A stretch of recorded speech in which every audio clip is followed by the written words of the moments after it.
choose to accept it. It's a quest. It's a quest for fun. Well, The Rock says, why don't we just cut right to the chase?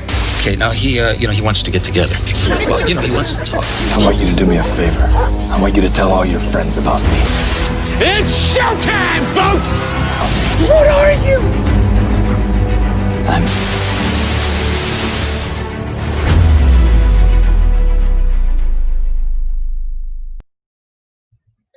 Season's greetings and salutations, everyone. Welcome to another exciting edition of the interview series we have for you here at Nerd Culture. I am your host, Ryan, and joining us this week is comic book writer and illustrator Sean Forney is here with us. Sean, how are you? Doing pretty well. How about you?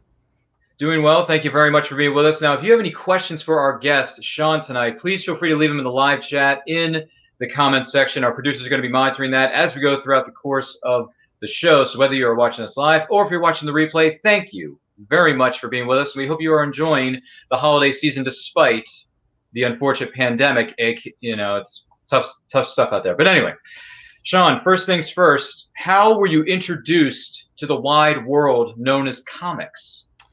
I think I was probably about, I want to say like 4 or 5, something like that.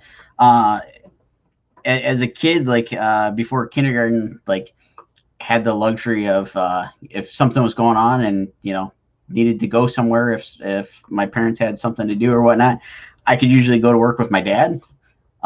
So he wanted something to keep me occupied. Well, taking me to work with him, stop at the corner drugstore, and got introduced to the comic books on the old spinner rack. And it was just like the corner drugstore had a small assortment of Marvel, DC titles, whatnot. And the first book I ever picked up was a Marvel Comics Presents Spider-Man issue that, prior to seeing a comic book, I had been watching Spider-Man and His Amazing Friends on Saturday morning cartoons. And, it's like, oh, hey, I can, read more adventures than this. So, that was what got me introduced to the whole thing. Well, that is truly amazing, no pun intended. Who were some of your favorite comic book writers or artists growing up? So a favorite artist growing up, I think the first artist I really took notice of and like paid attention to was Jim Lee. I picked up his run when he started X-Men with Chris Claremont when they did the launch of the, what they call it, the adjectiveless X-Men book when it was just X-Men. He was the guy that I first paid attention to, and a little bit later on got hooked on guys like Joe Madureira, Michael Turner, and in a sense gone back and kind of discovered a bunch of different folks, from there. But those were like kind of the mainstays growing up and through like, junior high school stuff. All right, some excellent choices there. What were some of your favorite comic book movies or TV series? Of all time, or okay. Sure, all time or what have you. Go right ahead, have fun with it. So it was in your preview thing there as the show starts up. Batman. I mean, as a kid, getting to see that on in the theater for the first time. Because prior to that movie, my experience of Batman was the Adam West TV show. So that was one of the things that like early on hooked me. That came out in '89, so I think I was in like first grade when that came out. So it's like like all that stuff just hooked me immediately. And then the Sam Raimi Spider-Man came out. I think I saw that thing in the theater probably at least 6 times. That was probably the movie I've seen the most in theaters. Because I've always been a big Spider-Man. Like I said, obviously that was the first book I got attached to, so that's always stuck with me. And then just like all the MCU stuff that's come out, I eat up every one of them. If I had to pick a favorite, that's like too tough to try to figure out which one's a favorite out of all 21, 22 films, whatever it's been now. Yeah, I think they're up to 24 or 25 if you count Black Widow, which hasn't come out yet, but Okay. Yeah, so nice round number, 24, 25, I believe. Yeah. So there you go, MCU. They just keep rolling them out, and boy, do they have plans for the future and everything else that's moving forward. But anyway, that's a story for another day entirely. Now, when did you decide to become an artist or writer? I was I want to say like 7th, 8th grade, something like that in junior high. I'd always been into drawing since I was a little kid, and when I first picked up comic books, that kind of gave me something to draw when I was sitting doodling with crayons and stuff as a kid. So sometime 7th, 8th grade area, picked up a Wizard magazine that had an interview with Joe Madureira, and it talked about how he broke into the industry, and I saw some articles shortly thereafter of here's how you break in, here's how you put your portfolio together, all those kind of things. And that's when the light bulb went off, and it's like, oh, I can actually make a living doing this. How do I do this? Here's some of the information. And that just kind of took off for me, and I pursued it from there, and just kind of ran with it and figured out, okay, how do I dive into this and make this work? All right. Nice one. And what would you say are some of the rewards of being an artist or writer? Quite a few things.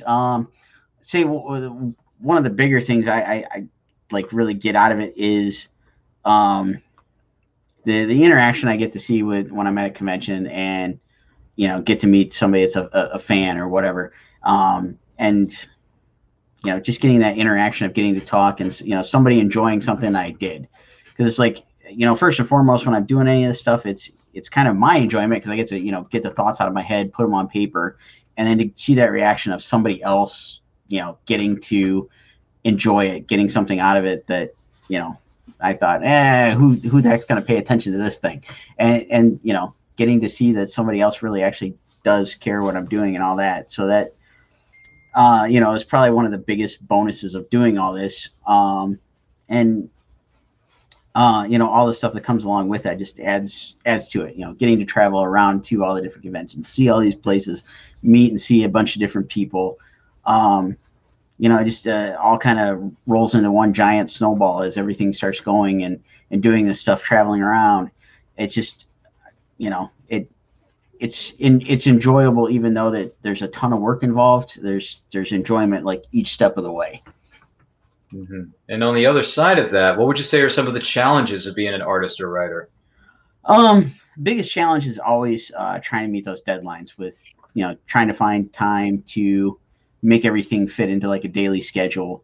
And, more often than not, always trying to like stretch the day out and go, I can spend maybe just another hour trying to get this page done or this cover done. Just to, make sure the deadline's hit, or, whatever the case may be, to make sure something's done on time. That's usually my biggest struggle, is just trying to keep everything towards manageable time-wise, so that maybe I can have a little, me time. Just the other kind of struggles of, I think what any artist, writer, what have you, would feel of, being in the studio, and there's definitely a lot of me time where you're working and you don't see the outside world. But it all comes with the territory, and the positives definitely can outweigh all the the handful of negative things that'll come up with the stuff. Mm-hmm. Mm-hmm. And by the way, just to remind our audience, if you have any questions for Sean Forney, please feel free to leave them in the live chat in the comments. We're going to be taking those towards the end of the show, so feel free to do so as we continue to roll along here. Now, Sean, do you have any special memories from conventions or other events that you have attended? Oh, I definitely have tons of them. Well, if you want to share a few, feel free. All right, so let's see. I'm trying to pick some, and then try to pick some that hopefully makes sense to everybody else, because I think I've been doing the whole convention thing since like 2004 now. So it's been a while, and I've had all sorts of great experiences, like getting to meet like some of my favorite artists and whatnot. I'd say probably one of the more memorable experiences was after a con. It was just kind of a funny happenstance. We were at the bar hanging out with a bunch of different friends. We were at the con hotel type thing, hanging out, and go up to the bar to get a drink, and it's typical after con crowd there, and it's busy, what have you. And the waitress finally comes over, and all of a sudden I've got somebody standing next to me that kind of was like, oh, geez, is this the line for the bar? I look over and I was like, yeah. It's like, and I kind of did a double take and realized it's Eric Estrada standing next to me asking about the the line at the bar. Oh, and I was like, dude, I was like, you just getting a drink? He's like, yeah. I was like, well, apparently we're up next. I was like, just tell her what you want and, figure it out afterwards here.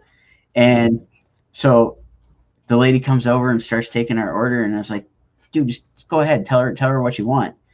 He was like, I think you ordered something simple like a rum and Coke, whatever. And the gal comes back, and mind you, we had bought drinks for like our 4 or 5 friends that were hanging out with us. And he just looks at the waitress, the bartender, and just like, put it all on my bill. It's like we were just like, both my wife and I were just stunned, just staring back at him, going like, thank you, that's amazing. It's like, dude just decided to buy us all drinks because we were trying to be nice, so that because all he wanted to do was get his drink, go back up to his room, and just cash out.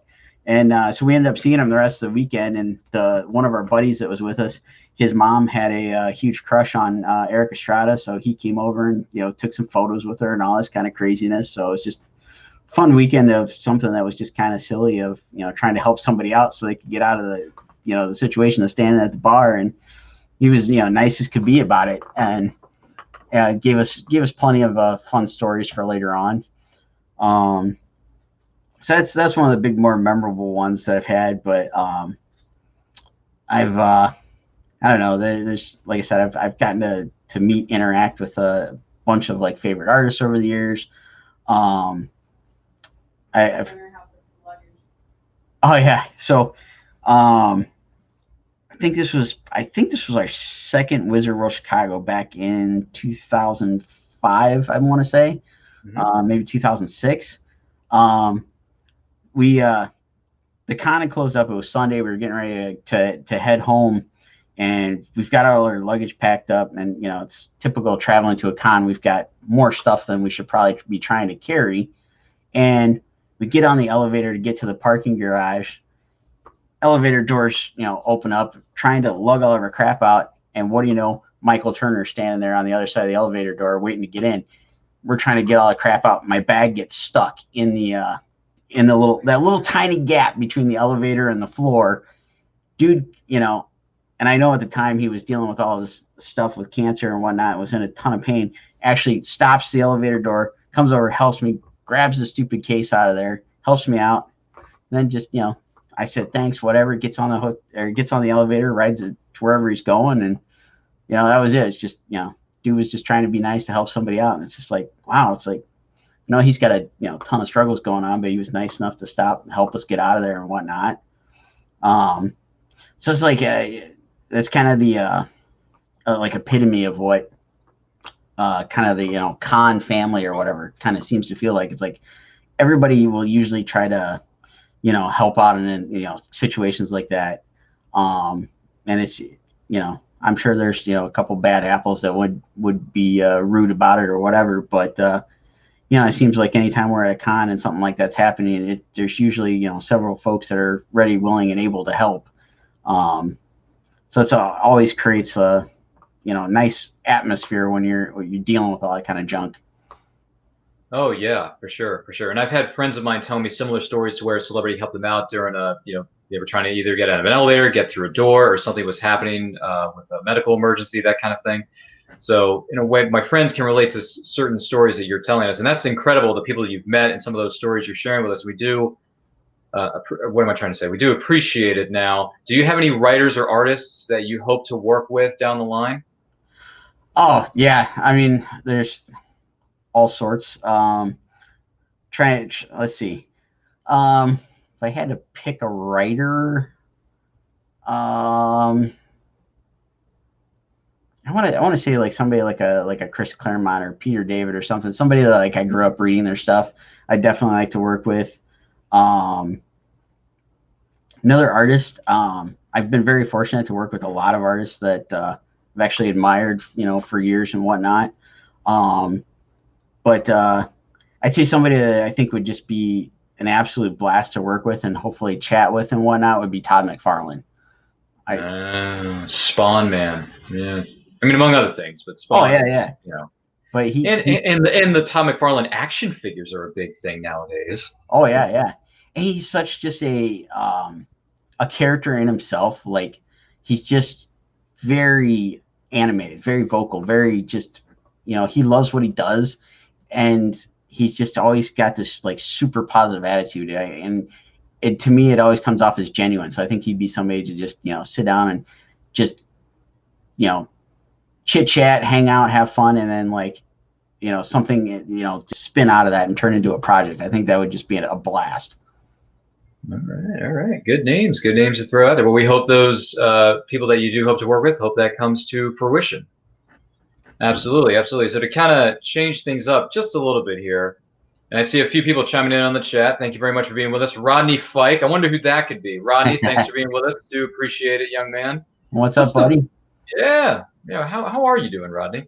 Well, here's a question for you here, Sean. What's the funniest thing that you've seen a kid do? Funniest thing that I've seen a kid do? Yeah, could be a talent, could be a funny moment with them. It could be anything.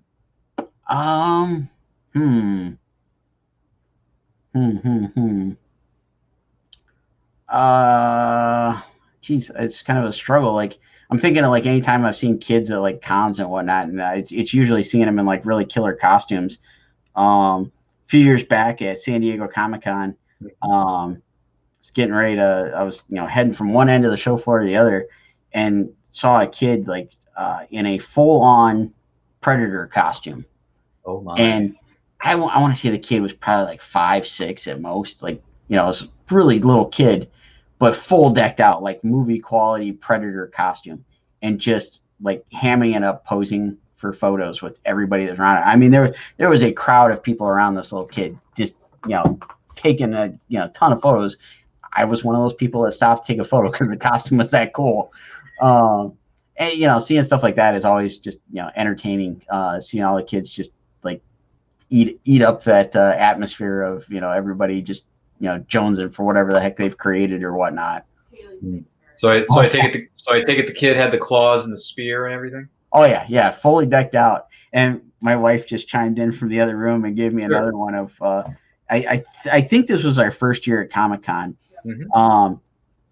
And it's funny because the kid I'm going to talk about, her birthday was yesterday, and hopefully her dad will chime in at some point or see this later on. But so my wife and I always go out with our friends of ours. They're a couple, and they've got a kid. And when we went out there, this was, I think was our first year at Comic-Con, and she was like all of 3 at most. And the con had ended. I think this was Sunday night. We're going. We got some froyo down from the convention center, and we're heading back. And my buddy and I decided we'd go out and take a picture with the big Comic-Con banner. And so we walked along the front of the convention center, stopped, got the photo. And my buddy and his wife, they each took one hand to the kid, and they were, walking back to the hotel. And the kid starts like hopping over every crack on the sidewalk as we're walking back, and just starts going, "Nerds, nerds." Every time she hopped, she would say "nerds." And we were just dying laughing. Just, we all lost it. Oh, well, we all have a nerd within ourselves. So you want to call us out on that, like they do on The Simpsons? Nerd, it's like, feel free to do so. Just throwing that out there. But that is a cute, funny story, man. I gotta give you credit on that one. That's a good one. So what would you say is what's the most awkward thing that happens to you on a regular basis? I would say I don't know. I always tend to get like the weird email requests of like, somebody asking for like, say, a commission or whatever. Mm-hmm. And, it's always trying to respond and give them a realistic idea of, it's going to be X amount of time for a wait for a commission. And, there's always those few folks that just, they can't wait or whatever. And it's just, or they can't understand that it's going to take, X amount of time to do something. I'd say that's probably like the most frequent thing that'll come up is just, hey, I want to get this sketch of something, can I have it tomorrow? It's like, it's going to be a lot longer than that, but, so some folks are willing, some just, can't wrap their head on that one. So it is what it is. Well, serious question then. Do you count your steps? Count my steps? Like, Yeah, how many steps do you take every day? No. No. It would probably be like 5. Oh, 5. Not 500? Okay. Nah. I know. That's a big I'm number. usually chained to the desk for most of the day. So however many steps it takes me to go from here to the kitchen, it's not gonna be many.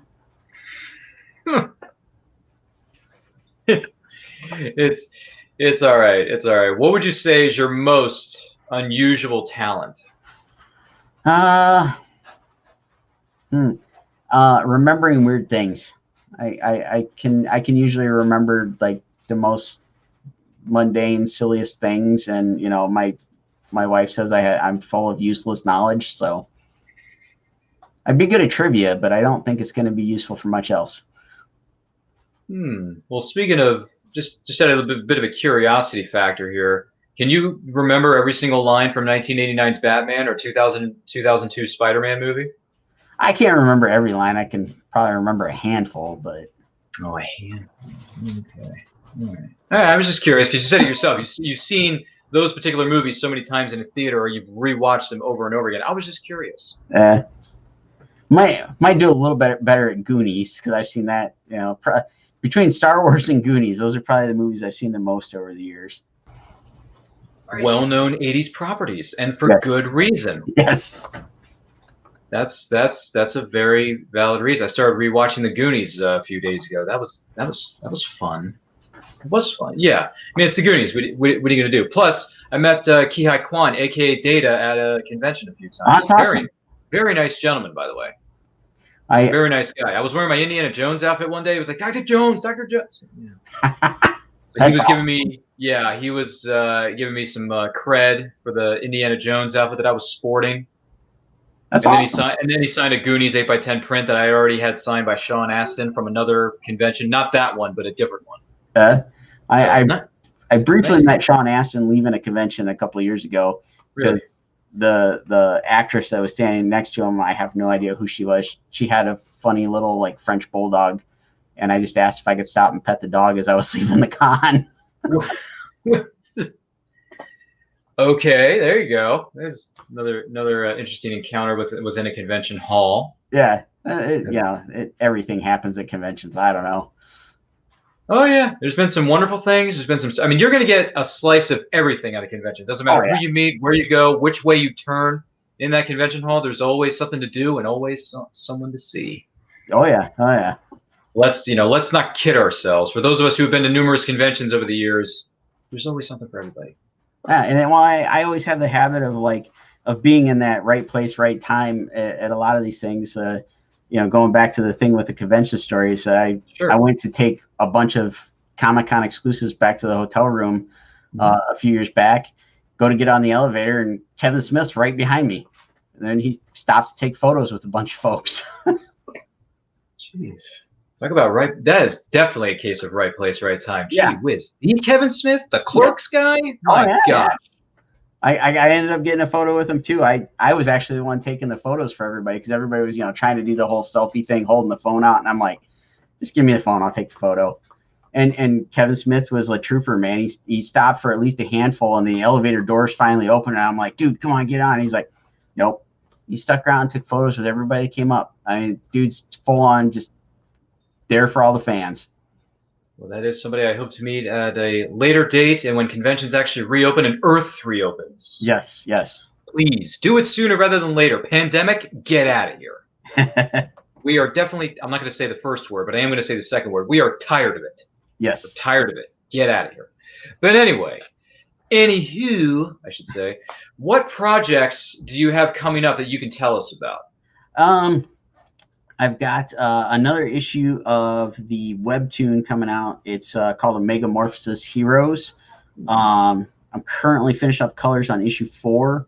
So 1 through 3 should be available currently on webtoons. And they just launched a Kickstarter, I believe, last night for doing some future issues. So that is up and running. The book that my wife and I did, we launched Kickstarter a few months back, Scarlet's Field Guide, Cryptids and Other Creatures. We're going to have that hopefully shipping out in March. I've got another project in the works I can't quite mention yet, but it will be coming out very soon. And then we've seemed to pretty consistently have some new like Do You Poo books and Hardly Thin and things like that coming out that I'm usually working on the covers, doing the coloring and whatnot. One of those just came out. It's a Darth Poo, so it's a Poo done up as Darth Vader. That launched last night. Wow, I've seen Winnie the Pooh in certain adventures and whatnot, but never as a Sith Lord. Yeah, it's up on Facebook if you want to check it out. It's quite comical, so it's there for everybody to take a look at. Yeah, well, now that you've described it for me as well as the audience watching this, you had my curiosity, but now you have my attention. So giddy up, my man. That is good stuff. Well, as we wrap up here, where can everyone find you on social media and all the projects you have coming up? So most all of my social media is at Sean Forney Art. It's SeanForneyArt. And my Facebook page had to be different, so that one's Sean Forney Illustration. But if you go to one of them, should have links to all the rest. And website's just SeanForney.com. And we try to keep it updated as best as we can. All right, sounds like a plan. We want to take this opportunity to thank Sean Forney for joining us this week on the interview series. In fact, Sean, you have the honor, nay, the privilege of being our final guest for the interview series. This is our last episode of the interview series for the year of 2020. So this is a spectacular way to wrap us up. So thank you for being with us. You can find me. My name is Ryan. Everything we're doing here at Nerd Culture, follow us on Facebook, Twitter, and Instagram at It's Nerd Culture. New videos are dropping each and every week on our YouTube channel, so check us out there. Go to threadless.nerdculture.com. We got some new threads up there, new swagger. You want to buy yourself something for yourself, for your family, your friends, your coworkers, what have you. Check us out. It's online. Also check us out on HWWS Web TV. You can catch episodes of our shows as well as episodes of Battle of the Nerds, where we put two competitors in the ring each week and we have them face off in a random trivia category. Yes, we want to know how smart they are, so we put them to the ultimate test. So don't miss out on that. In the meantime, if you're wondering where those questions came from, what's the funniest thing you've seen a kid do, what is your most unusual talent, I'll tell you where those came from. This episode is powered by Poddex. Poddex are unique interview questions and episode starting prompts in the palm of your own hand. So whether you're a new podcaster, existing podcaster, looking to grow your audience or get more engagement, you're going to want to check out poddex.com. Use the promo code NERDCULTURE to get 10% off your order. So go to poddex.com. Use the promo code NERDCULTURE, 10% off your order. You are not going to be disappointed. You're going to like the way these deck of cards are used. I guarantee it. Other than that, thank you for joining us. In the meantime, stay healthy, stay safe, stay strong. Happy holidays and Happy New Year. Have a good one, everyone.